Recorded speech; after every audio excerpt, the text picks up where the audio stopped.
हो हो हो हो हो. हं? फुल स्क्रीन. हो हो हो. आ,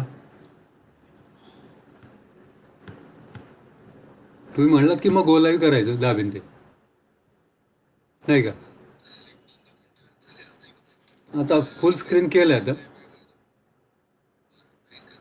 हां. बर. गोलाही म्हणून द्या. बर. हो चालेल, केलं गोलाही केलंय. तुम्हाला दिसतंय का आता? तुम्हाला दिसतंय का? तुम्हाला दिसतंय का? हो हो. ठीक करा.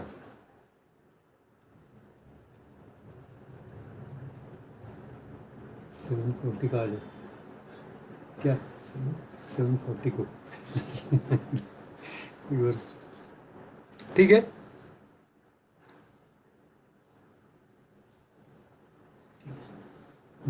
2 2 मिनट नहीं, शुरू होने दो मेरा.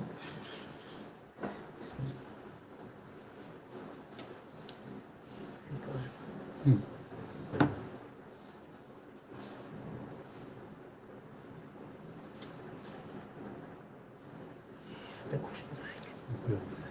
अभी एम्प्टी है. हाँ, पे आ जाए. शुरू होने के बाद भी आएंगे. हाँ, बंद करने के लिए हाँ, स्टार्ट तभी करना. देखेंगे. हो. अभी कुछ ने स्टार्ट नहीं किया है तो कुछ फिर नहीं है. नहीं. यहाँ पे क्वेश्चंस हम्म, आएंगे. वो ठीक इधर है. स्क्रॉल रहेगा, ऊपर नीचे ठीक. करके देखना.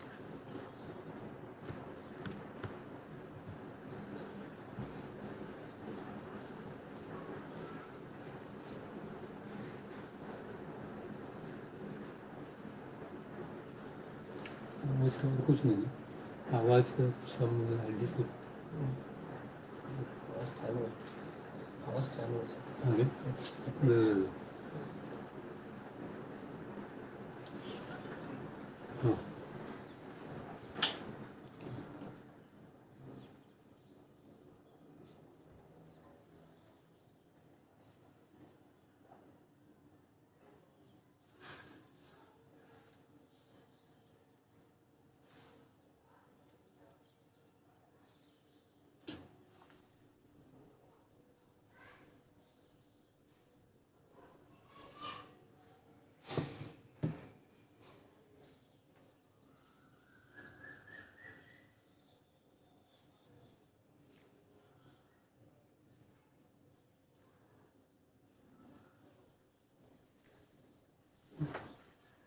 दो 7 बजे करेंगे, 2 मिनट.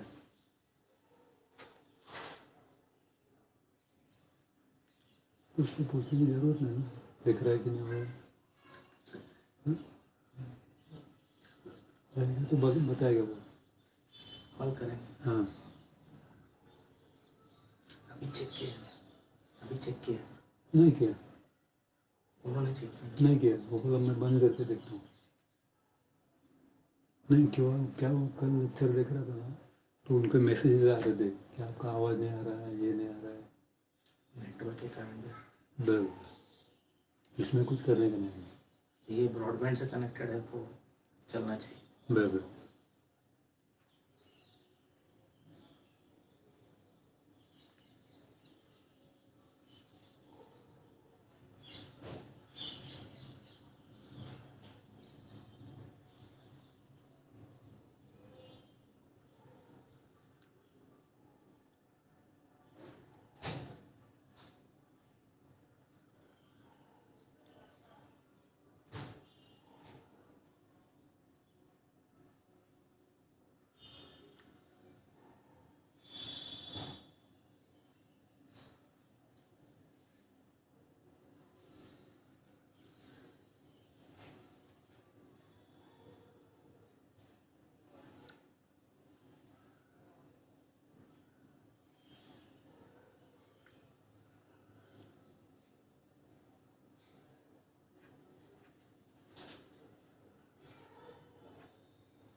ठीक आहे, दिसतंय स्क्रीन आलं.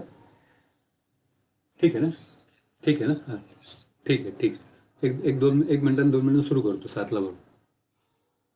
हां ठीक आहे ठीक आहे ठीक आहे हो चालेल करतो ओके चालेल बघू अरे बघा 7 वाजता 1-2 मिनिट पे करू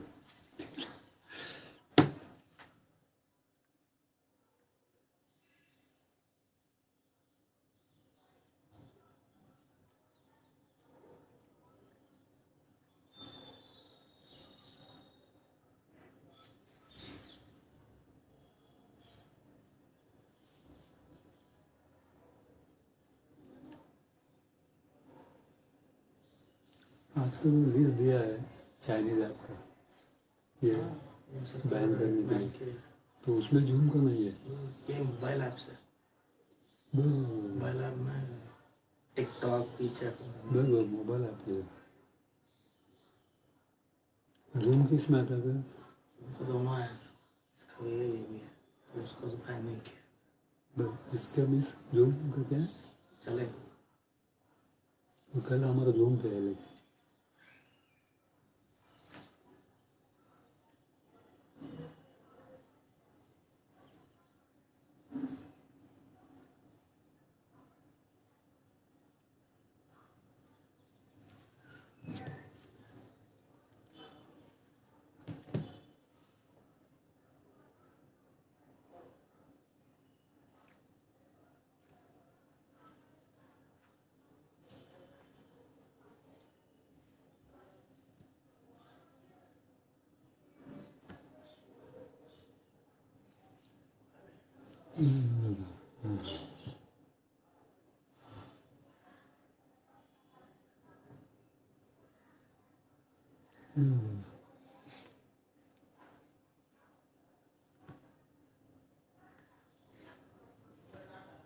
क्या क्या किया तुमने स्किप करना स्किप करने का हाँ?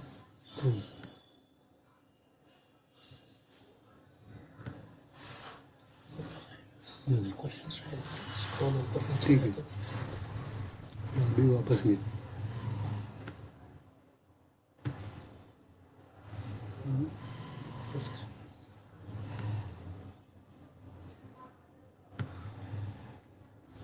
ठीक है चल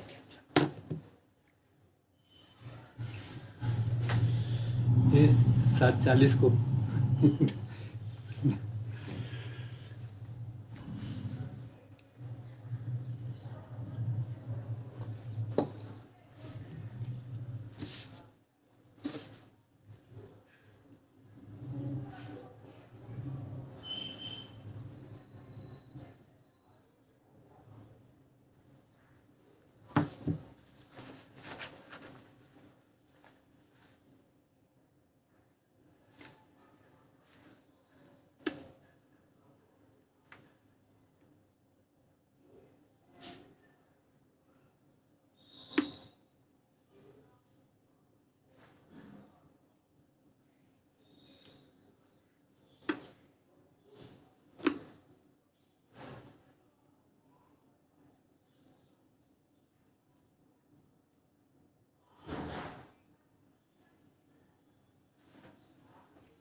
नमस्कार आजच्या आपल्या सिंधुजन अकॅडमीच्या कार्यक्रमात मी टपाल तिकिटे आणि जीवाश्म अशा विषयावरती बोलणार आहे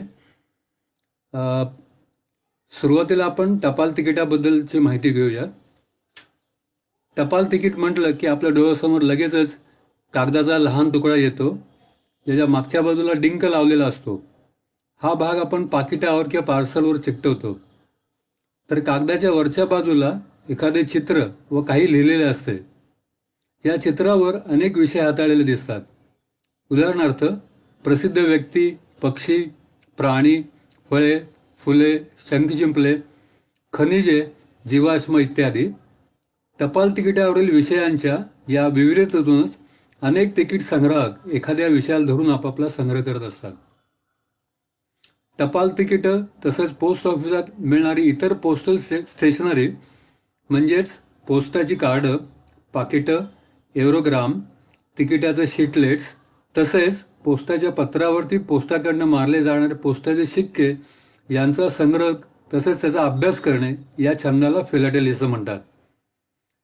फिलॅटेलीला छंदांचा राजाही असं म्हटलं जाते, कारण आत्ताच्या ईमेलच्या युगात सुद्धा हा संग्रह जोपासणाऱ्या व्यक्तींची संख्या इतर छंद जोपासणाऱ्या व्यक्तींपेक्षा खूपच जास्त आहे. आजच्या करोनासारख्या महामारीच्या काळात किंवा ताणतणावाच्या धावपळीच्या युगात प्रत्येकाला एखादा चांगला छंद असणे अत्यंत आवश्यक आहे, असे मानसोपचार डॉक्टरांचं मत आहे. कारण अशा छंदामध्ये आपण आपले मन रमवू शकतो, आपण रिलॅक्स होऊ शकतो, आपल्याला विरंगुळा मिळू शकतो. त्या दृष्टीने फिलॅटेली हा छंद अत्यंत उपयुक्त आहे. या छंदातून आपल्याला कोणत्याही विषयाचं ज्ञान मिळू शकते किंवा या छंदाच्या साहाय्याने आपण एखाद्या विषयाचं ज्ञान दुसऱ्याला सुद्धा देऊ शकतो. आता आपण जीवाश्म म्हणजे काय बघूयात. जीवाश्म म्हणजे फॉसिल. मूळ लॅटिन शब्दाचा अर्थ जमिनीतून खणून काढलेली कोणतीही गोष्ट. म्हणजे यामध्ये आपल्याला जमिनीतून खणून काढलेले खडक, खनिजे इत्यादींचाही समावेश करायला लागेल. परंतु आधुनिक परिभाषेनुसार खडकातील फक्त सजीवांच्या अवशेषांनाच जीवाश्म अथवा फॉसिल म्हणतात. जीवाश्म म्हणून संबोधण्यासाठी त्या अवशेषाचा काळ हा कमीत कमी इतिहासपूर्व असला पाहिजे. त्यामुळे नुकत्याच मृत झालेल्या सजीवांना जीवाश्म म्हणता येणार नाही.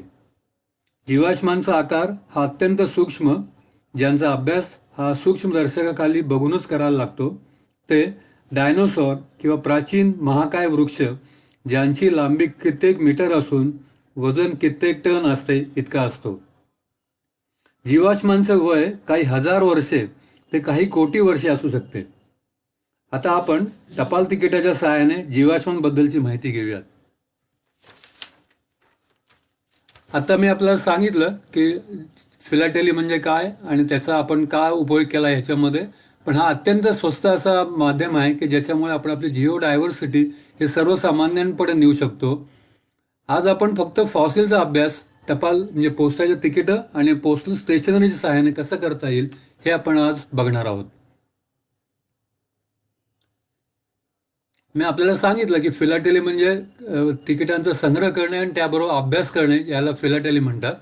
कारण याच्यामध्ये दोन प्रकारचे लोक असू शकतात. काही लोक नुसतंच टपाल तिकीटं गोळा करतात, पण त्याला आपण संग्रह कलेक्टर असं म्हणतो. तर काही लोक गोळा करून त्याचा अभ्यासही करतात, त्याला आपण फिलॅटेलिस्ट म्हणतो. टपाल तिकिटाची कल्पना रोलँड हिल नावाच्या इंग्लिश शिक्षकाने 1837 मध्ये मांडली. आपल्याला भारत सरकारने त्याच्या मृत्यूला पुण्यतिथीच्या 200 वर्षानिमित्ताने काढलेलं तिकीट पण दिसतंय, त्याचबरोबर त्याचा फोटो पण दिसतोय. जगामधलं सगळ्यात पहिलं तिकीट इंग्लंडनेच काढलं 1840 मध्ये, ज्याला पेनी ब्लॅक असं म्हणतात, कारण याची किंमत 1 पेनी होती आणि ह्याचे रंग काळा होता. हे तिकीट 1840 साली निघालं. त्यावेळेला इंग्लंड हा एकमेव देश होता टपालाचं तिकीट काढणारा. त्यामुळे आपल्याला ह्या टपाल तिकिटावरती इंग्लंड या देशाचं नाव कुठे लिहिलेलं दिसत नाहीये. त्यामुळे जगामध्ये इंग्लंड हा एकमेव देश असा आहे की ज्या देशाच्या तिकिटावर त्या देशाचं नाव लिहिलेलं नसतं. बाकी सर्व देशांना आपलं तिकिटावरती नाव लिहायला लागतं. जगातलं सगळ्यात पहिलं फॉसिलवरचं तिकीट, जीवाश्माचं तिकीट, हे भारताने 1951 साली काढलं. हा एक अत्यंत बहुमान आपल्या देशाला मिळालेला आहे.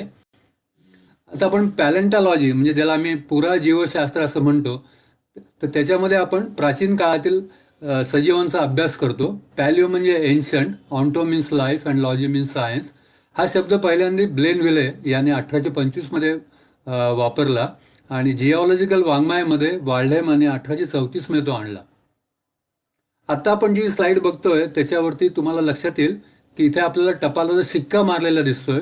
या शिक्क्यामध्ये डायनासॉरचे चित्र आहे आणि वरती सिन्क्लेअर पेन्सिल्वानिया मोटर ऑइल कंपनीचा शिक्का पण आहे. तर सिन्क्लेअर ऑइल कंपनीने हा शिक्का 1935 साली वापरलेला होता, ज्याच्यावरती डायनासोरचं चित्र आहे. आणि फिलाटेलीमधला हा पहिलाच काय म्हणून आपण वस्तू आहे की ज्याच्यावरती जीवाश्माचं चित्र आपल्याला दिसतं. आता आपण जो बघतोय ते फर्स्ट डे कव्हर, ज्याला आपण मराठीमध्ये प्रथम दिवस आवरण असं म्हणतो.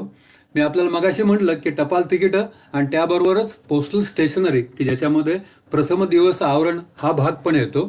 हे प्रथम आवरण स्मिथसोनियन इन्स्टिट्यूट, जी अमेरिकेतली खूप मोठी संस्था आहे, त्या संस्थेच्या स्थापनेला 100 वर्ष झाली. म्हणजे 1946 साली हे टपालाचं तिकीट खास काढलेलं होतं. त्या तिकिटावरती आपल्याला स्मिथसोनियन इन्स्टिट्यूटचे बिल्डिंगचं चित्र दिसतंय आणि त्याचबरोबर त्या पाकिटावरती डाव्या बाजूला आपल्याला डिप्लोडोकस हा डायनोसॉरचं चित्र पण दिसतंय. त्यामुळे जगामधलं हे पहिलंच प्रथम दिवस आवरण आहे ज्याच्यावरती आपल्याला जीवाश्माचं चित्र दिसतंय. हे या तिकिटावर आपलं पहिलं जगातमधलं जे पहिलं तिकीट निघालेलं होतं ते भारताने काढलेलं होतं. मगाशी मी आपल्याला सांगितलं 1951 साली भारतीय भूवैज्ञानिक सर्वेक्षण विभागाला 100 वर्ष झाली स्थापनेला, त्यानिमित्ताने हे तिकीट काढलेलं होतं. या तिकिटावरती आपल्याला आत्ताच्या हत्तीचे पूर्वज, ज्याला आपण स्टेगेडॉन गणेश असं म्हणतो, त्याची आपल्याला चित्र दिसत आहेत.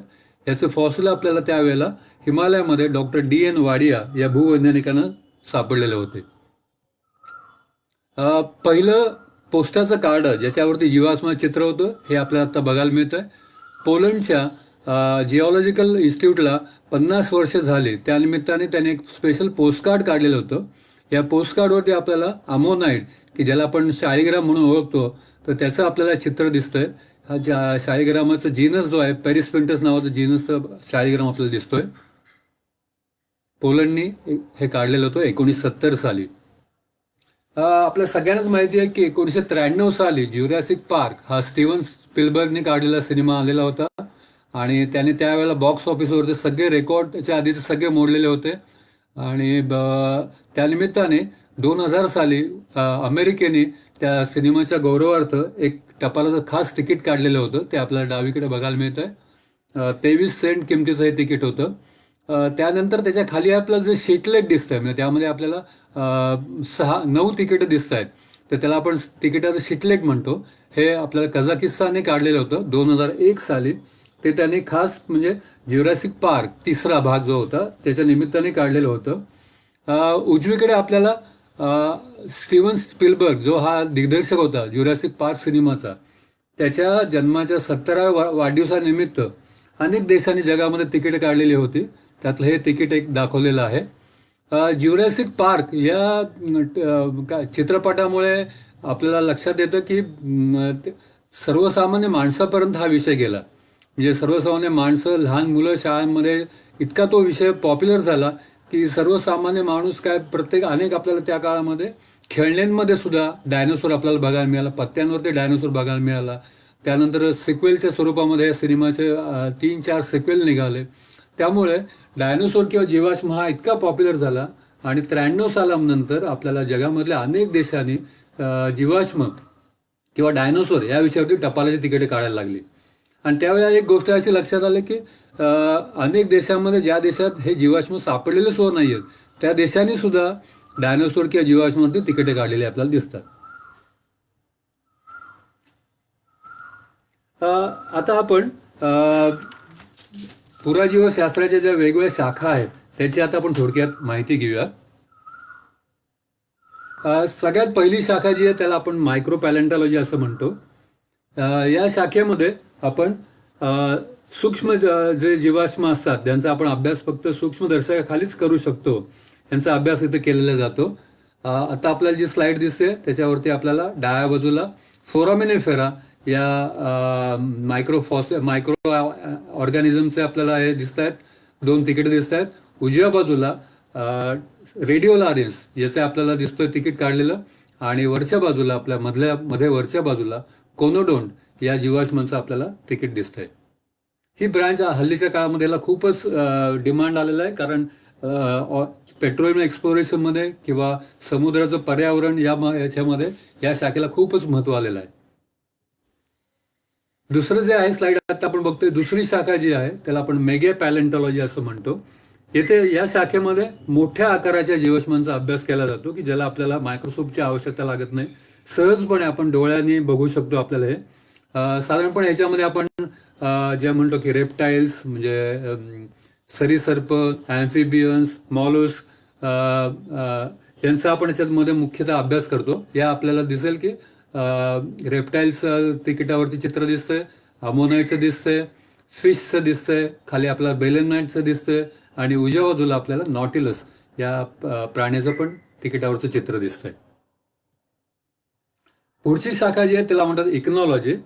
या शाखेचं वैशिष्ट्य असं आहे की यामध्ये आपण कुठल्याही तऱ्हेने प्राण्याचा अवयव आपल्याला याच्यामध्ये जतन झालेलं दिसत नाही. तर आपल्याला प्राण्याने केलेली ऍक्टिव्हिटी ही आपल्याला इथे जतन झालेली दिसते. उदाहरणार्थ प्राण्याचे पायाचे उठलेले ठसे किंवा प्राण्याने केलेली जमिनीमध्ये बिळं किंवा प्राण्याची विष्ठा या गोष्टी यामध्ये निसर्गामध्ये जतन झालेल्या असतात आणि त्याचा अभ्यास करून आपल्याला अनेक गोष्टींचा पुढे त्याच्यावरनं मांडता येऊ शकतात. उदाहरणार्थ या ठिकाणी आपल्याला लिसोतो या देशाने काढलेली तिकीट दिसत आहेत.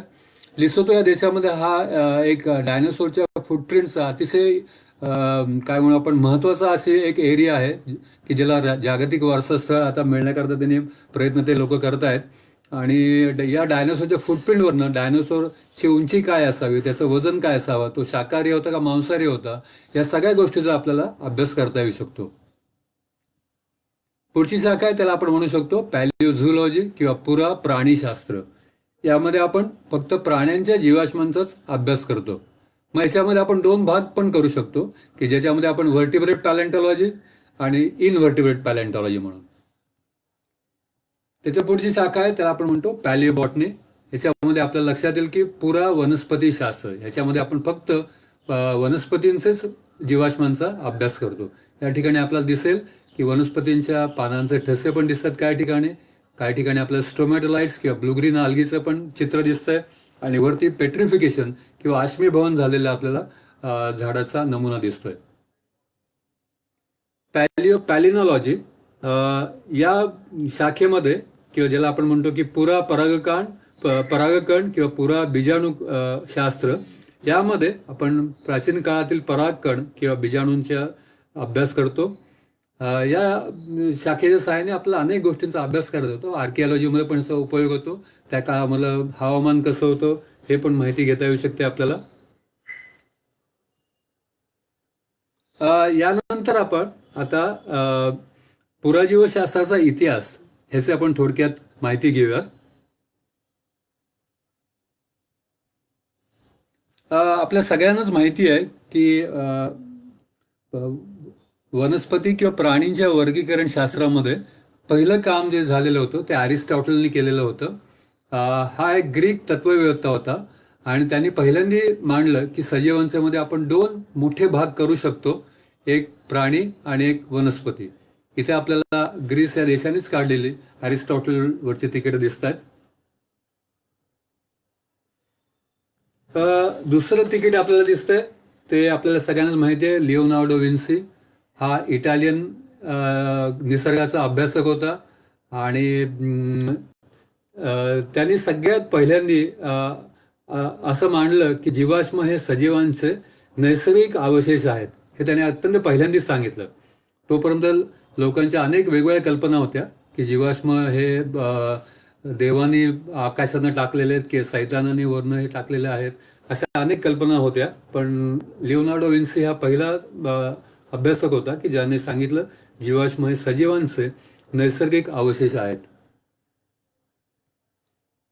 ॲग्रिकोला ह्याला आम्ही खरं तर मिनरॉलॉजीचा किंवा खनिज विज्ञानाचा जनक असं मानतो. त्यांनी खनिज विज्ञान फार मोठं काम केलं होतं. त्यांनी हा जर्मन टाउन फिजिशियन होता आणि त्यांनी पहिल्यांदा फॉसिल ही टर्म वापरली. फॉसिल या शब्दाचा, या लॅटिन शब्दाचा अर्थ असा आहे की जमिनीतून खणून काढलेली कोणतीही गोष्ट असल्यामुळे त्यांनी हा शब्द त्यांनी खनिजाकरता पण त्यावेळी वापरलेला होता. पण पुढच्या काळामध्ये फॉसिल हा शब्द फक्त सजीवांच्या अवशेषांनाच वापरला जाऊ लागला. आपल्याला खाली जर्मनीने आणि त्याचबरोबर झेकोस्लोवाकियाने काढलेलं पण तिकीट आपल्याला ह्याच्या ॲग्रिकोलावरचं दिसतंय. पुढचं आपण शास्त्रज्ञ बनणार आहोत ते लुएनहॉक. आपल्या सगळ्यांना माहिती आहे की लुएनहॉक हा नेदरलँडमधला एक शास्त्रज्ञ होता. त्यांनी सर्वात पहिल्यांदा स्वतः बनवलेल्या अतिशय उत्कृष्ट लेन्सेस त्यांनी स्वतः बनवलेली होती आणि त्याच्या साह्याने त्याने एक सिंपल मायक्रोस्कोप बनवलेला होता. या मायक्रोस्कोपच्या साह्याने त्याने पहिल्यांदा बॅक्टेरियाचा अभ्यास निरीक्षण 1676 साली केलेलं होतं. आपल्याला तिकीट इथे दिसतात की ज्याच्यावरती अँटन लुएनहॉक दाखवलेला आहे.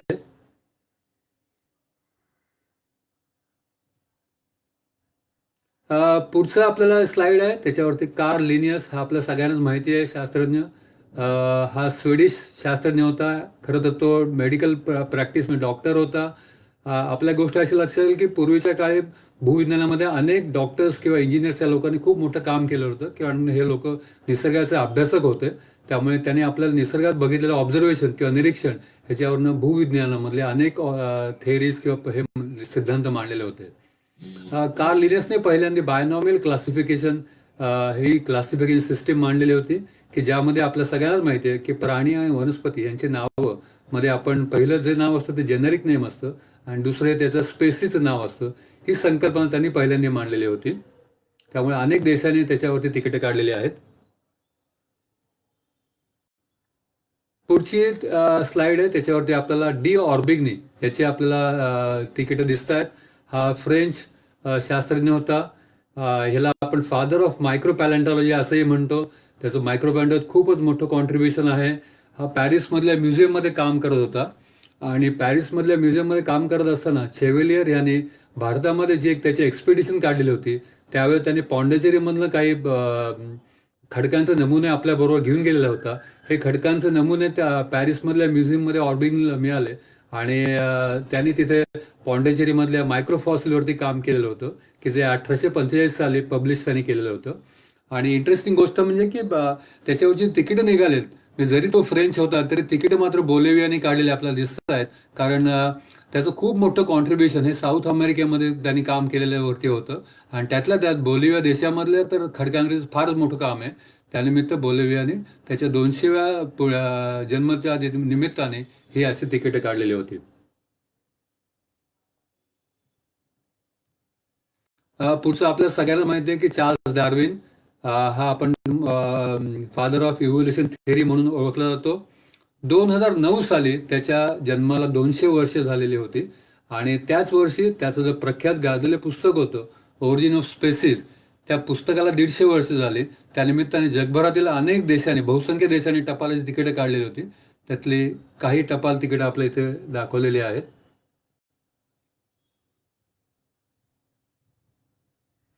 पुढचा शास्त्रज्ञ आहे एडवर्ड फोर्ब्स. हा ब्रिटिश नॅचरलिस्ट होता. त्याचा जन्म इस्लामाबादमध्ये झालेला होता.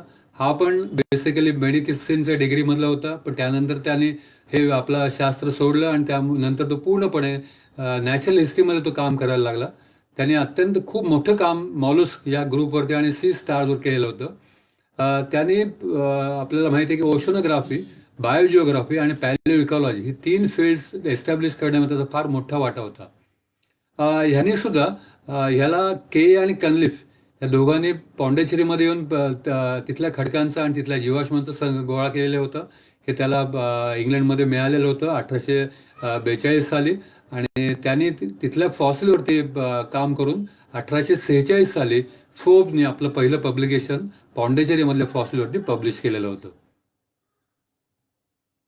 एफ स्टॉलिसगा हा एक अतिशय ह्याचं काम आपल्या भारतामध्ये जीवाश्म अतिशय महत्त्वाचं आहे. हा एक झेक जिओलॉजिस्ट होता. नंतर त्याबरोबर पॅलेंटॉलॉजिस्ट आणि झुओलॉजिस्ट पण होता. हे त्याचं पहिलं प्राथमिक शिक्षण व्हिएन्नामध्ये झालेलं होतं आणि हे प्रख्यात प्रोफेसर तिथे भूवैज्ञानिकाचे प्रोफेसर सुएस यांच्या हाताखाली त्यांनी काम केलेलं होतं. 1862 मध्ये त्यांनी भारतीय भूवैज्ञानिक सर्वेक्षण म्हणजे जिओलॉजी सर्वे ऑफ इंडियामध्ये तो जॉईन झालेला होता आणि त्याचं पहिलीच अपॉइंटमेंट पहिला भारतातला जिओलॉजी सर्वे ऑफ इंडियामधला तो काय म्हणून आपला ऑथेंटिक पॅलेंटॉलॉजिस्ट म्हणजे पुराजीव शास्त्रज्ञ म्हणून त्याची निवड झालेली होती. त्यांनी जवळजवळ 800 स्पेसीज या साऊथ इंडियन क्रिटेशियसमधून जीवाश्मांच्या रिपोर्ट केलेल्या होत्या. त्याचबरोबर त्याचं इतर ठिकाणचं याचं पण काम आहे. त्याचं हिमालयन बर्ड्सवरती पण त्यांनी काम केलेलं होतं. याचा मृत्यू आपल्या लक्षात येईल की त्याचं आयुष्य फक्त जवळ 12 वर्ष त्यांनी भारतामध्ये काम केला 1874 साली यारकन एक्सपिडिशनमध्ये त्याला ते एक्सपिडिशनमध्ये जात असताना लडाखमध्ये हाय अल्टिट्यूडचा त्रास झाला आणि तो लडाख येथे त्याचा मृत्यू झाला मुर्गी या ठिकाणी. आणि पण त्यांनी जे काम केलेलं 12-13 वर्षामध्ये त्या म्हणजे कोणालाही जर साऊथ इंडियावरती काम करायचं असेल फॉसिलवरती तर त्याला प्रत्येकाला स्टॉलियस कामाचा रेफरन्स घ्यायलाच लागतो. खरं तर भारत सरकारनेच तो खरं या विषयावरती म्हणजे याच्यावरती खरं तिकीट काढायला पाहिजे, कारण ह्या माणसाचं काम इतकं मोठं आहे. पण अजूनही आपण देशांनी काढलेलं नाही आहे. हे झेकोस्लोवाकिया त्याचा जो मूळचा देश आहे त्या देशाने हे त्याच्यावर काढलेलं तिकीट आहे. इथे आपल्याला एक फोटो बघायला मिळतोय. मध्यभागी आपल्याला जिओलॉजी सर्व्हे ऑफ इंडियाचा पहिला डायरेक्टर जनरल सर ओल्डहॅम हे आपल्याला बघायला मिळत आहेत. आणि डाव्या बाजूला उभा असलेला, ज्याच्या बाजूला आपल्याला चेहऱ्याला गोल केलेला दिसतोय, तो स्टॉलिसगा तिथे उभे आपल्याला दिसतोय. ही त्याची लेहमधली समाधी आहे. त्यामुळे आपण कोणी जर लेहला गेलं तर आपण अवश्य त्या समाधीला भेट द्या त्याची. हे शेवटचं तिकीट आहे आपल्याला शास्त्रज्ञांवरचं. Doctor D.N. वाडिया यांचा जन्म आपल्याला सुरतमध्ये झालेला होता. त्याने नंतर जम्मू आणि नंतर जिओलॉजी सर्व्हे ऑफ इंडियामध्ये त्यांचं खूप मोठं काम होतं. त्यांनी जिओलॉजी ऑफ इंडिया हे पहिलं पुस्तक 1919 साली लिहिलेलं होतं आणि first soil map of India पण त्यांनी केलेला होता. अजूनही भूविज्ञानाचे विद्यार्थी याची लेटेस्ट एडिशन हे वापरत असतात. हे इतकं अजूनही वापरलं जाणारं पुस्तक आहे. त्यांना 1958 साली भारत सरकारने पद्मभूषण दिलेलं होतं. डेहराडूनची जी हिमालयन इन्स्टिट्यूट जे आहे त्याला वाडिया इन्स्टिट्यूट ऑफ हिमालयन असं नाव त्यांच्या कामाच्या गौरवार्थ देण्यात आलेलं होतं. भारताने काढलेल्या भूवैज्ञानिकावरचं हे एकमेव तिकीट आहे. आता पुढच्या आपण भागामध्ये जीवाश्मांचे सजीवांचे जीवाश्मात कसं विविध प्रकारे रूपांतर होऊ शकतं ह्याची आपण आता थोडक्यात माहिती घेऊया. पहिली जी आपण स्लाइड बघणार आहोत ह्याच्यामध्ये पूर्ण प्राणी जतन झालेला असतो. पूर्ण प्राणी याचा अर्थ की प्राण्यामध्ये आपल्याला कठीण भाग आणि मृदू भाग असे दोन भाग आपण करू शकतो. मृदू भाग हे सर्वसाधारणपणे डिकॉम्पोज होऊन जातात, पण कठीण भाग जे असतात ते प्रिझर्व होतात. पण या जतनामध्ये एंटायर ॲनिमल म्हणजे दोन्ही भाग म्हणजे मृदू भाग आणि त्याचबरोबर कठीण भाग हे दोन्ही याच्यामध्ये जतन झालेले असतात. हे अतिशय कमी वेळेला अशा तऱ्हेचं जतन झालेलं दिसतं. या स्लाइडमध्ये आपल्याला लक्षात येईल की वरचे जे 3 तिकीटं आहेत त्या तिन्ही तिकिटामध्ये ॲम्बर म्हणजे जो झाडांचा डिंक किंवा राळ ह्याच्यामध्ये अनेक वेळेला छोटे छोटे इन्सेक्ट अडकून बसलेले असतात, म्हणजे मुंगी, डास ह्याच्यासारखे, आणि ते प्रिझर्व होतात. आपल्याला माहिती आहे की बाल्टिक आंबर हे जगप्रसिद्ध आहे की ज्या आंबरमध्ये आपल्याला असे इन्सेक्ट कोळी किंवा मुंगी, डास यांचे आपल्याला सुंदर नमुने प्रिझर्व दिसतात. खालची 3 तिकीटे जी आहेत त्यामध्ये आपल्याला लक्षात येईल की सायबेरियामध्ये बर्फामध्ये मॅमॉथ सारख्या प्राण्याचं पूर्णपणे तो प्राणी प्रिझर्व झाला आहे. पूर्ण प्राणी म्हणजे त्याचा म्हणजे हाडांचा सांगडा प्रिझर्व झालेला आहेच, पण त्याचबरोबर त्याचं मांस आणि रक्तस्राव त्या प्रिझर्व झालेला आहे तिथे. त्यामुळे अशा तऱ्हेचं आपल्याला खूप कमी वेळा प्रिझर्वेशन बघायला मिळतं. दुसरा आपण बघतोय प्रकार जतन होण्याचा, ज्याच्यामध्ये आपण म्हणतो की ओन्ली स्केलेटन, म्हणजे या भागामध्ये फक्त प्राण्याचा सांगाडा हा जतन होतो. हा अतिशय कॉमन असं तऱ्हेचं हे जतन होतं. ह्याच्यामध्ये आपल्याला माहिती आहे की मृदू भाग जो असतो हा डिकॉम्पोज होऊन जातो आणि फक्त हाडांचं सांगाडं किंवा विखुरलेली हाडं ही त्या ठिकाणी जतन होऊन जातात. हा अत्यंत कॉमन तऱ्हेचं आपलं प्रिझर्वेशन बघायला मिळतं. तिसरा प्रकार जो आहे ज्याला आपण पेट्रिफिकेशन किंवा आश्मीभवन असं म्हणतो, हा एक अतिशय काय म्हणू आपण की खूप वेळ लागणारा असा हा प्रोसेस आहे. कारण ह्यामध्ये काय होतं, काही वेळा वनस्पती अथवा प्राण्यांच्या शरीरातून मूळ पदार्थ जो असतो तो नाहीसा होऊन त्या ठिकाणी दुसरा पदार्थ कणाकणाने भरला जातो. त्यामुळे ही क्रिया जी असते ती अत्यंत सावकाश होत असते. परंतु याचा फायदा असा होतो की या प्रक्रियेमधनं मूळच्या वनस्पतीचा किंवा प्राण्याचा पूर्णपणे तपशील हा जतन केला जातो. आता आपल्या इथे लक्षात येईल की या ठिकाणी आपल्याला झाडाच्या खोडाचे नमुने दिसत आहेत, पण ते आपल्याला खोडच आहे, मूळ खोड आहे असंच वाटतं. पण आपण जेव्हा हातात घ्याल तेव्हा आपल्याला त्याचं लक्षात येईल की वजन पण खूप वाढलेलं आहे आणि त्याचा अश्मीभूत झालेला आहे किंवा त्याचा खडक झालेला आहे. हे तऱ्हेचं आपल्याला फॉसिल हे खूप कॉमन तऱ्हेने आपल्याला मिळतात. भारतामध्ये सुद्धा आपल्याला अशा तऱ्हेचे फॉसिल बघायला मिळतात अनेक ठिकाणी झाडांचे. उदाहरणार्थ आपण जर साऊथ इंडियामध्ये त्रिचनापल्ली भागामध्ये आपल्याला असे पेट्रिफाईड वुड्स सत्यानूर या ठिकाणी एक पेट्रिफाईड वूडचा एक फॉरेस्ट प्रिझर्व केलेला आहे जिओलॉजिकल ऑफ इंडियाने. त्याचप्रमाणे ज्युरॅसिक काळामधलं राजस्थानमध्ये अकाल फॉसिल वूड पार्क प्रिझर्व तिथे आपल्याला केलेलं दिसतं. या तिकिटांमध्ये आपल्या एक वरच्या भागामध्ये इटालीचं एक तिकीट आहे. तिथे आपल्याला एक लक्षात येईल की त्या ठिकाणी आपल्याला वृक्षांची खोडं ही आपल्याला इन्क्लाइंड स्वरूपात म्हणजे तिरक्या स्वरूपात उभी असलेली दिसतात. जनरली आपल्याला हे आडवे पडलेले दिसतात, पण हे अतिशय दुर्मिळ आहे की ज्या ठिकाणी पाण्याचा जो फोर्स होता तो बहुधा कमी असावा, त्यामुळेच हे आपल्याला वृक्षांची खोडं आपल्याला इन्क्लाइंड किंवा उभ्या स्वरूपात मिळतात. आणि त्यामुळे हे फॉरेस्ट पार्क जगामधलं एक दुर्मिळ असं मानलं जाते आणि त्याला जागतिक वारसा स्थळाचा पण दर्जा दिला गेलेला आहे. इम्प्रेशन याच्यामध्ये आपल्याला एक गोष्ट लक्षात येईल की झाडांची पानं जी असतात त्यांना कुठल्याही तऱ्हेचे हार्ड पार्ट नसतात आणि त्यामुळे त्यांचं प्रिझर्वेशन किंवा त्यांचं जतन हे आपल्याला त्यांच्या ठस्याच्या स्वरूपात मिळतं. या ठिकाणी आपल्याला लक्षात येईल की या ठिकाणी सर्व पानांचे ठसे आपल्याला इथे जतन झालेले दिसत आहेत आणि त्याकरता मात्र जो गाळाचा खडक असतो हा अतिशय बारीक कणांचा, ज्याला आपण मडस्टोन किंवा शेल अशा तऱ्हेच्या खडकावरतीच हे आपल्याला प्रिझर्वेशन बघायला मिळतं. आपल्या देशामधल्या गोंडवाना शैल समूहातील खडकांमध्ये आपल्याला असे पानांचे ठसे हे आपल्याला खूप वेळा बघायला मिळतात. खाली आपल्याला या तिकिटांमध्ये लक्षात येईल, खाली 2 तिकीटं जी भारताची दिसत आहेत ती लखनौ येथील बिरबल सानी इन्स्टिट्यूटच्या स्थापनेला 50 वर्ष झालीत. 1946 साली 50 वर्ष झाली. स्थापन झालेल्या निमित्ताने 1996 साली 50 वर्ष झाली. त्यानिमित्ताने 4 तिकीटं काढलेली होती. त्या 4ही तिकिटावरती पानांचे ठसे आपल्याला बघायला मिळतात. पुढचा जो प्रकार आहे ज्याला आपण कास्ट आणि मोल्ड असं पण म्हणतो. आपल्या सर्वांनाच माहिती आहे की मूर्तिकार एखादी मूर्ती बनवताना पहिल्याने त्याचा साचा बनवतो आणि त्यानंतर त्यापासून तो मूर्ती बनवतो. तर यातील या म्हणजे मूर्ती आणि त्याचा जो साचा, यातला जो साचा आहे त्याला आपण खरं तर मोल्ड असं म्हणू शकतो आणि त्यातून बनलेली मूर्ती जी आहे त्याला आपण कास्ट असं म्हणू शकतो. तर या ठिकाणी आपल्याला बघितलं तिकीट लक्षात येईल की डाव्या बाजूला आपल्याला साचा दिसतो ज्याला आपण मोल्ड म्हणू शकतो आणि उजव्या बाजूला दोन्ही तिकीट जी आहेत ती त्याच्यामध्ये आपल्याला कास्ट किंवा मूर्ती असं आपल्याला बघायला मिळतं. आणि इनव्हर्टिब्रेट फॉसिल जे आहेत त्यामध्ये हे अतिशय कास्ट आणि मोल्ड हे अतिशय कॉमन टाईप ऑफ प्रिझर्वेशन आपल्याला बघायला मिळतं. ट्रेस फॉसिल मी मगाशीच आपल्याला सांगितलं की कित्येक वेळेला प्राण्यांच्या शरीराचं कुठलेही अवयव प्रिझर्व न होता त्यांची ऍक्टिव्हिटी प्रिझर्व होते. या ठिकाणी आपल्या सगळ्या तिकिटांवरती डायनोसॉरचे पावलाचे ठसे जतन झालेले दिसतात आणि या पावलाच्या ठस्यावरनं आपल्या डायनोसॉरची उंची, त्याचं तो शाकाहारी तो मांसाहारी होता, तर हे अनेक गोष्टींचा अभ्यास, स्टॅटिस्टिकल अभ्यास पण करता येऊ शकतो. आता पॅलेंटॉलॉजीचा अभ्यास का करायचा त्याचा आपण थोडीशी माहिती घेऊयात. सगळ्यात पहिल्यांदा आपल्या सगळ्यांनाच माहिती आहे की उत्क्रांती हा जो भाग आहे हा उत्क्रांतीचा अभ्यास करण्याकरता पुराजीवशास्त्र हा अतिशय महत्वाचा भाग आहे. या ठिकाणी आपल्याला एक टपाल तिकीटचा एक संच दिसतोय. आपल्याला इथे 15 तिकीटं दिसत आहेत. ही तिकीटं काढली आहेत न्यू फाऊ नावाचं एक छोटंसं बेट पॅसिफिक ओशनमध्ये आहे.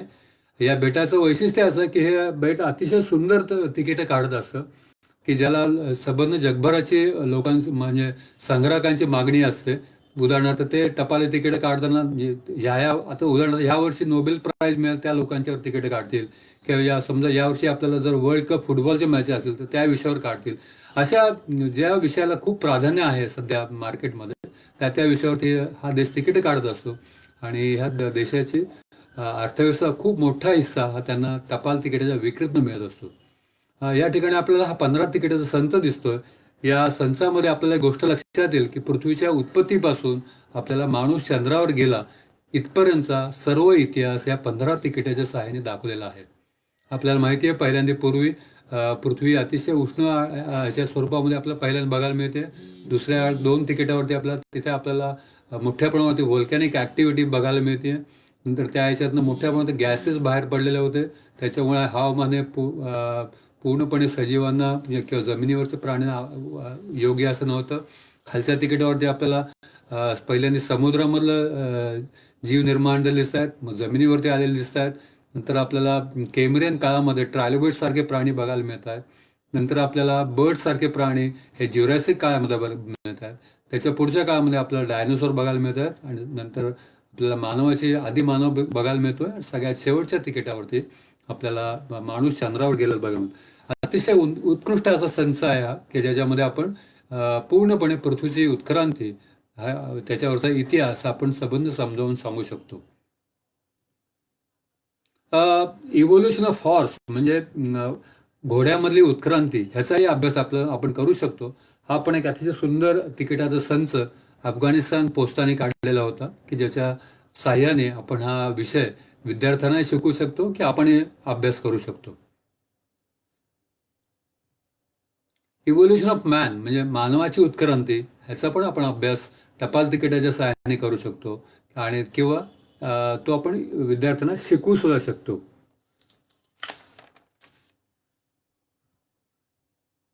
अ, पुढच्या तिकिटावरती आपल्याला आल्फ्रेड वेगनर ह्या शास्त्रज्ञ आपल्याला बघायला मिळतो. हा जर्मन शास्त्रज्ञ होता आणि त्यांनी पहिल्यांदा कॉन्टिनेंट ड्रिफ्ट ही थेअरी मांडलेली होती, की आपल्या सर्वांना माहिती आहे की सुरुवातीला पॅन्जिया हा एकच कॉन्टिनेंट होता, त्याच्यापासून लॉरेशिया आणि गोंडवाना हे दोन कॉन्टिनेंट निर्माण झाली आणि गोंडवाना याच्यामध्ये आपला आफ्रिका, अंटार्क्टिका, ऑस्ट्रेलिया, नंतर साऊथ अमेरिका हे सर्व भाग होते आणि कॉन्टिनेंटल थेअरी ही पहिल्यांदा वेगनर या सायंटिस्टने मांडलेली होती. आपल्या दोन बाजू दोन तिकिटावरती वेगनरचं चित्र दिसतंय आणि मधल्या तिकिटावरती आपल्याला जो सुपर कॉन्टिनेंट होता ज्याचं काय म्हणू आपण त्याचं तो ब्रेक होऊन तो ड्रिफ्ट होऊन तो कसे त्याचे वेगवेगळे भाग झाले ते आपल्याला मधल्या तिकिटावरती बघायला मिळते. पुढचा आपल्याला पॅलेंटॉचा उपयोग असा होऊ शकतो की टू स्टडी पॅलिओ क्लायमेट म्हणजे पुरा हवामान कसं होतं त्या काळामध्ये ह्याचाही आपण अभ्यास करू शकतो आणि ह्याच्याकरता वनस्पतीच्या जीवाश्मा अतिशय उपयोगी पडतात. कारण आपल्याला माहिती आहे आत्ता सुद्धा आपण आपल्या देशामध्ये जर बघितलं तर हिमालयामध्ये आढळणाऱ्या या वनस्पती या तसंच किंवा आपण जर राजस्थानमध्ये थरच्या वाळवंटातल्या वनस्पती बघितल्या किंवा आपण भरपूर पाऊस पडणाऱ्या म्हणजे केरळमधल्या किंवा तामिळनाडूमधल्या वनस्पती जंगलं बघितली तर आपल्याला सर्व ठिकाणी विविधता आढळते. याचं महत्त्वाचं कारण असं आहे की वनस्पतींचं डिस्ट्रीब्युशन हे तिथल्या हवामानावरती अवलंबून असतं आणि पूर्वीच्या काळी सुद्धा आपल्याला वनस्पतींच्या जीवाश्मांवरून त्या काळी काय क्लायमेट असेल ह्याचाही अंदाज बांधता येऊ शकतो. कारण जिओलॉजीमधलं एक महत्त्वाचं प्रिन्सिपल आहे की प्रेझेंट होल्ड्स की टू द पास्ट म्हणजे तुम्ही आत्ताच्या गोष्टींचा आत्ता या निसर्ग पृथ्वीवरती घडणाऱ्या गोष्टींचा अभ्यास करा आणि त्याच्या सहाय्याने तुम्ही प्राचीन काळामध्ये किंवा पूर्वीच्या काळामध्ये काय झालं असेल ह्याचा आपण अभ्यास करू शकतो. एक्सप्लोरेशन ऑफ फ्युएल आपल्याला सर्वांना माहिती आहे की सध्या इंधनाला अतिशय महत्त्व आलेलं आहे. इंधन म्हटलं की एक तर पहिली गोष्ट आली म्हणजे पेट्रोलियम. पेट्रोलियममध्ये खूप मोठ्या प्रमाणात मी मगाशीच म्हटलं की मायक्रो पॅलेंटॉलॉजी या शाखेचा खूप उपयोग होतो.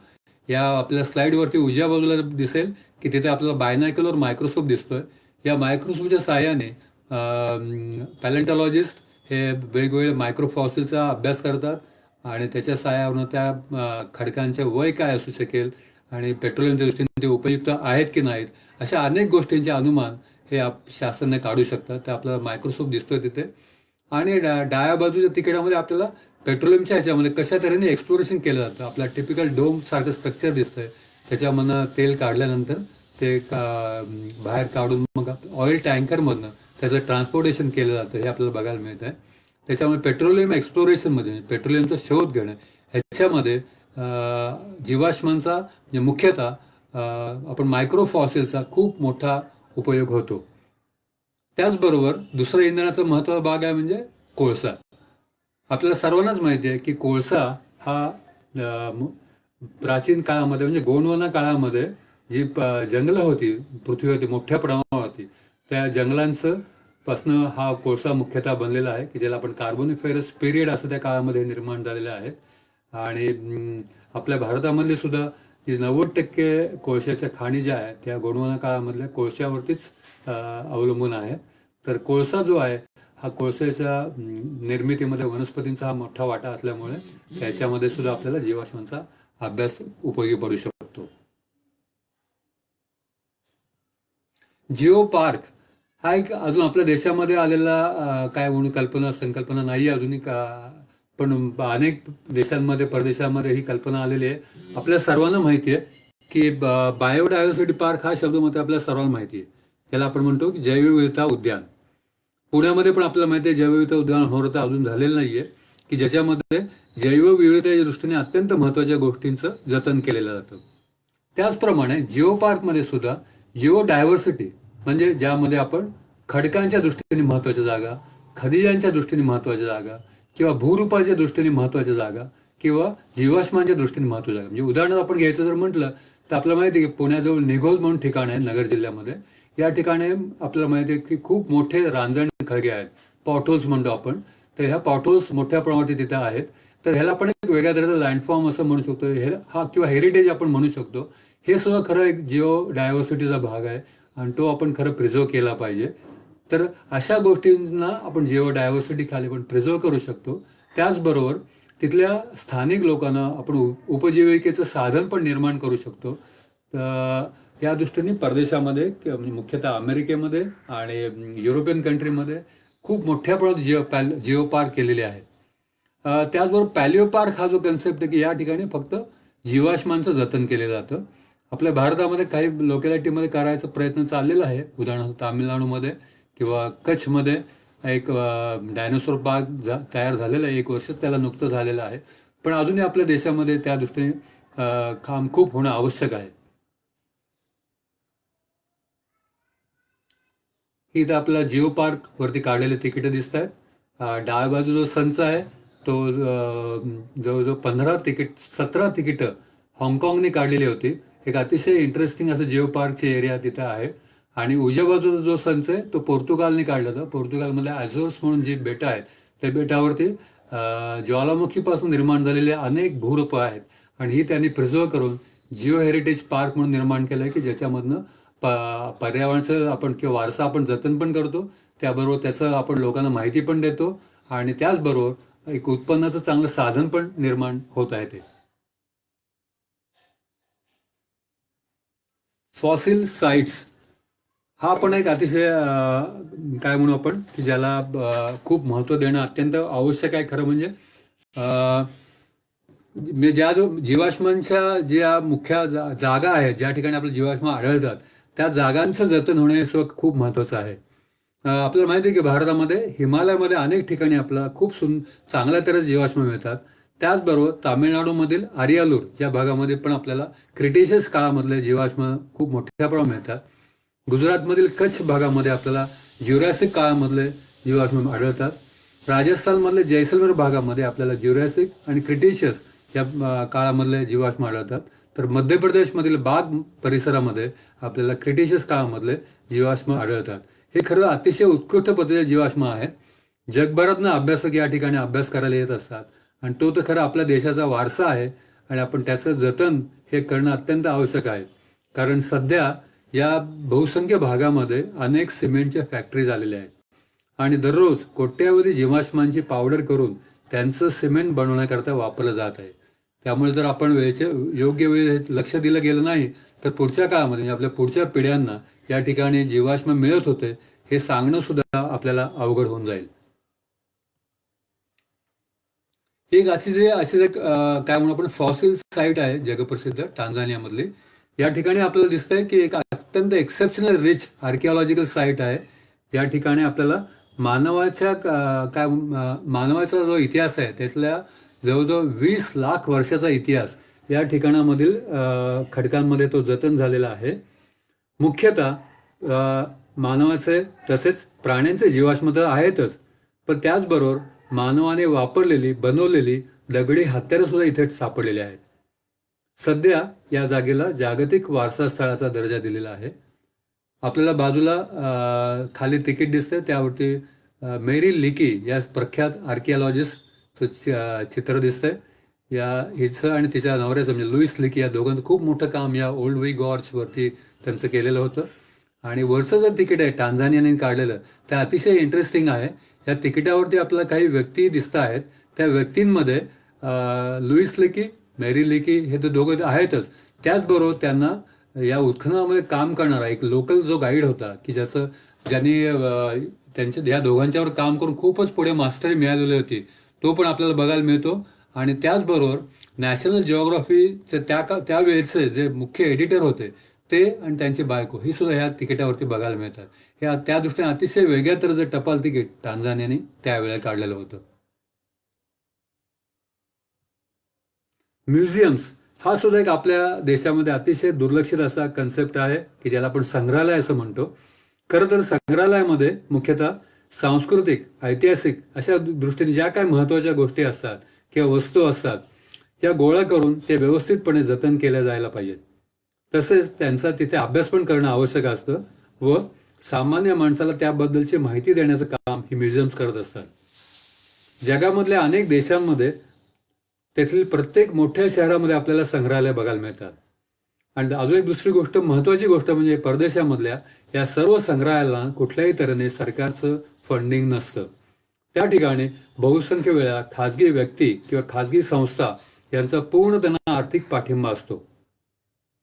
त्याचबरोबर त्या भागामधले सामान्य नागरिक किंवा त्या परिसरामधल्या शाळांमधील मुलं सुद्धा या संग्रहालयाला अनेक वेळा भेटी देत असतात. तिथल्या ठेवलेल्या गोष्टींची माहिती घेत असतात. दुर्दैवाने आपल्या देशामध्ये ही संकल्पना अजूनही रुजलेली नाही. खरं तर आपल्या देशामध्ये इतका मोठ्यामध्ये वारसा उपलब्ध आहे. आपल्याला सर्वांना माहिती आहे की प्रत्येक गावामध्ये आपल्याला अनेक आर्किओलॉजिकल छोट्या छोट्या गोष्टी, वस्तू आपल्याला असतातच, पण त्याच्याकडे आपण पूर्णपणे दुर्लक्ष केलेलं असतं. अशा तऱ्हेची छोटी छोटी म्युझियम जर प्रत्येक ठिकाणी उभी राहिली तर त्या ठिकाणी तो वारसा पण जपला जाईल आणि तिथल्या लोकल लोकांना पण त्याच्यातनं काही उपयोगीचं साधनही मिळू शकतं. या स्लाइडवरती आपल्याला जगप्रसिद्ध स्मिथसोनियन इन्स्टिट्यूटची आपल्याला 3 तिकीटं बघायला मिळतात. या संस्थेची स्थापना 1846 साली झालेली होती. 1946 साली या संस्थेला 100 वर्ष झाली. त्यानिमित्ताने काढलेलं पहिलं तिकीट आपल्याला बघायला मिळत आहे. त्याचबरोबर या संस्थेच्या स्थापनेला 150 वर्ष झाली म्हणजे 1996 साली त्याबद्दल पण अमेरिकेने काढलेलं दुसरं तिकीट आपल्याला त्याबरोबर बघायला मिळत आहे. आणि खाली अमेरिकेने नंतर एक त्यांचा ज्या इमारती या आपण काय म्हणू की आर्किटेक्टच्या दृष्टीने खूप महत्वाच्या आहेत अशा इमारतींवरती एक तिकिटांचा संच काढलेला होता. त्या दृष्टीने सुद्धा ही इमारत खूप महत्वाची आहे म्हणून हे काढलेलं तिसरं तिकीट आहे. त्यामुळे आपल्या इथे 3 तिकीटं बघायला मिळतात. स्मिथसोनियन इन्स्टिट्यूट या संस्थेने आता जवळजवळ 250 वर्ष पूर्ण केलेली आहेत. या संस्थेमध्ये आता सुद्धा जवळजवळ 65,000च्या वर जीवाश्मांचं जतन केलेलं जातं.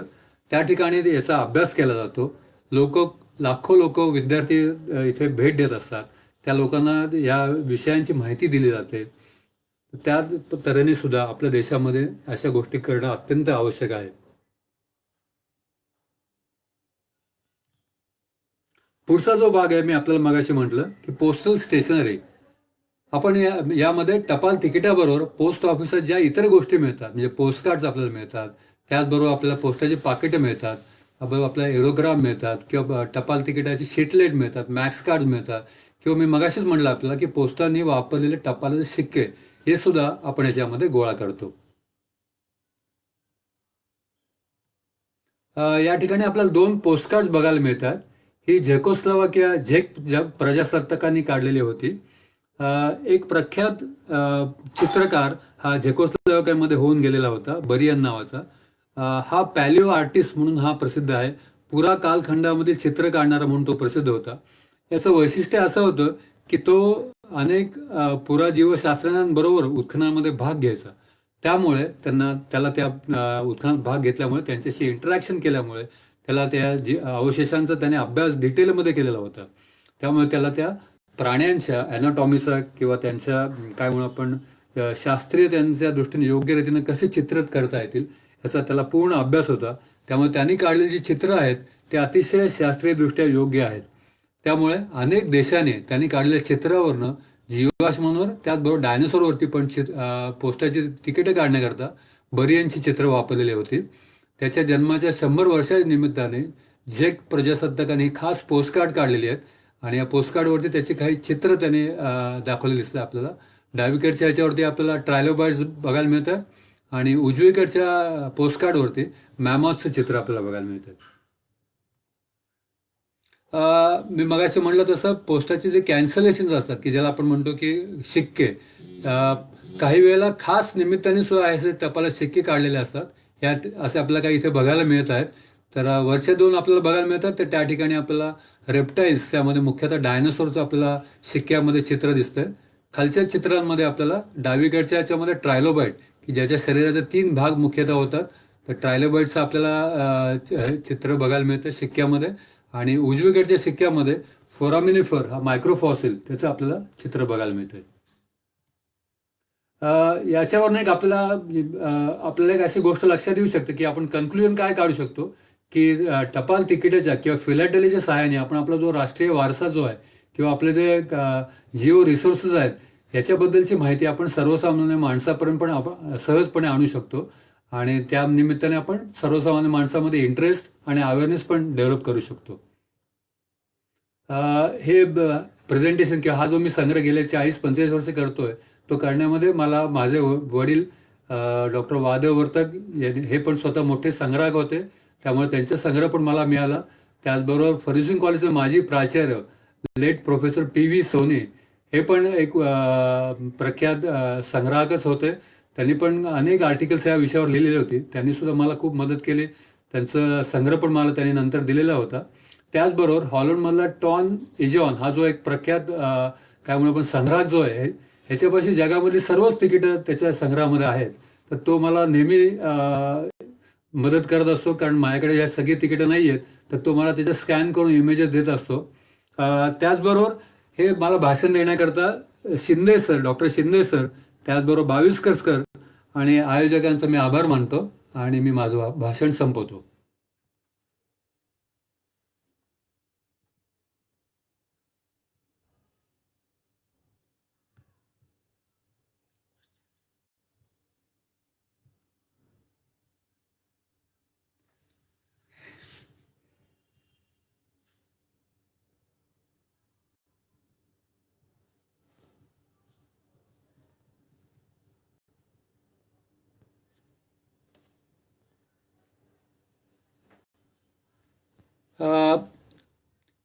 प्रश्न मला 1-2 दिसत आहेत की वडगाव दर्या येथे सापडणाऱ्या वनस्पतीच्या छापांना फॉसिल म्हणायचे का? तर माझ्या माहितीप्रमाणे वडगाव दर्या येथे जे आपल्याला वनस्पतीच्या पानाचे ठसे जे मिळतात ते काही हजार वर्षातलेच आहेत असं माहिती आहे. तर मी मगाशी म्हणलं त्याप्रमाणे ते आपल्याला वय काढायला लागेल आणि त्या वयावरून आपल्याला ठरवायला लागेल आपण त्याला फॉसिल म्हणायचं का नाही म्हणायचं, का आर्किओलॉजी खाली आपण त्याला घेऊ शकतो ह्याचाही आपल्याला ठरवावं लागेल, मुख्यतः त्याचं वय काढून. पण माझ्या माहितीप्रमाणे ते खूपच रिसेंट काळामधले आहेत.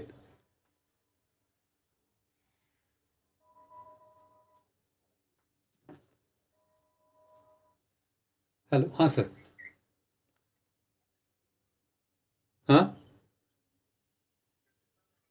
हा कुठलं काय बघ प्रश्न बा 1-2 मिनिट. हो, तर देतो. हो, केलं केलं केलं करतोय, त्याचं देतो उत्तर. हां, चालेल चालेल. अ, हा चांगलं आहे, माहिती आहे. इटलीला मध्ये जसं ते आपल्याला पण ते नैसर्गिक स्वरूपावर मिळालेलं आहे, आपल्याला वृक्षांचे नमुने. कारण तिथे मी मगाशी म्हणलं असं की पाण्याचा फोर्स बहुधा कमी असावा, की ज्यामुळे तिथले वृक्षांचे खोड हे आडवी न होता आपल्याला इन्क्लाइंड झालेलेच दिसत आहेत तशी.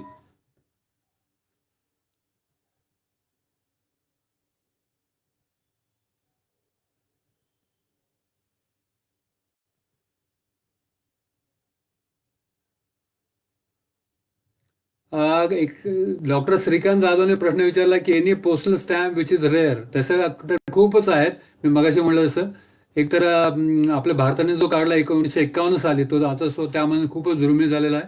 तसे अनेक दुर्मिळ तिकीटं आहेत, कारण कारण त्याचे जे काढणारे देश जे आहेत ते काही काही वेळा वेगळ्या तऱ्हेने काढतात. उदाहरणार्थ साऊथ आफ्रिकेने काढलेलं आहे 2009 साली, त्याने पहिलं 3D तिकीट काढलेलं होतं. तो संचही पण खूप दुर्मिळ आहे. तर अशी काही तिकीटं दुर्मिळ तर आहेतच नक्की.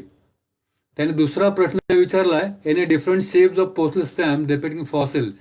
तर खरं तर मी मगाशी सांगायचं राहिलं की टपाल तिकिटांचा आकार जनरली आयताकृती असतात, पण आपण ते किंवा मार्केटिंग ह्या दृष्टीने सुद्धा अनेक तऱ्हेचे आकार टपाल तिकिटांना दिलेले आढळतात. उदाहरणार्थ त्रिकोणी असतात, पंचकोनी आहेत, षटकोनी आहेत, सप्तकोनी, अष्टकोनी, त्याबरोबर वर्तुळाकार पण असतात. कित्येक वेळेला वेगवेगळ्या फळांचे आकार किंवा प्राण्यांचे आकार किंवा शंख शिंपल्यांचा आकार सुद्धा दिलेले असतात. पण दुर्दैवाने आपल्याला फॉसिल्सच्या मध्ये आपल्याला अशी टपाल तिकीट जवळजवळ आढळत नाहीत. एखाद दोनच तिकीट मला फक्त माझ्याकडे आहेत की ज्याच्यामध्ये डायनोसॉरच्या तिकिटाला डायनोसॉरचा आकार दिलेला आहे.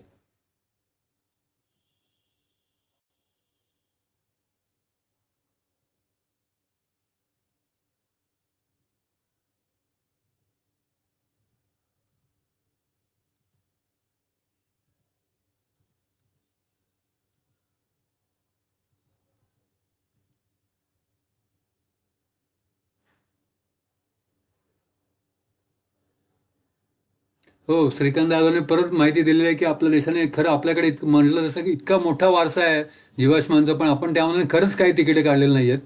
तर आता खरं मार्चमध्ये, या वर्षाच्या मार्चमध्ये इंटरनॅशनल जिओलॉजी काँग्रेस दिल्लीमध्ये होणार होती आणि त्यानिमित्ताने भारत सरकार काही तिकीटे काढणार होतं. त्यामध्ये माहितीप्रमाणे एक तिकीट जीवाश्मांवरती निघणार होतं, पण ते कुठलं आहे किंवा काय हे अजून काही कळलेलं नाहीये. आता आपली जेव्हा ही जिओलॉजी काँग्रेस होईल त्यावेळेला भारत सरकारची तिकीटं बाहेर येतील, पण दुर्दैवाने आपल्या देशाने काढलेलं नाहीये. आपल्या देशामध्ये म्हणावं तसं तिकिटांना किंवा कुठल्याच छंदांना महत्त्व तसं दिलेलं दिसत नाहीये. कारण बघितलं तर आपल्या शास्त्रज्ञ सुद्धा खूप कमी आपल्या टपाल तिकिटावर आढळतात. आपल्याकडे पक्षी प्राणी यांच्यामध्ये सुद्धा इतकी विविधता आहे, पण त्यामानाने टपाल तिकीटं खूपच कमी आहेत.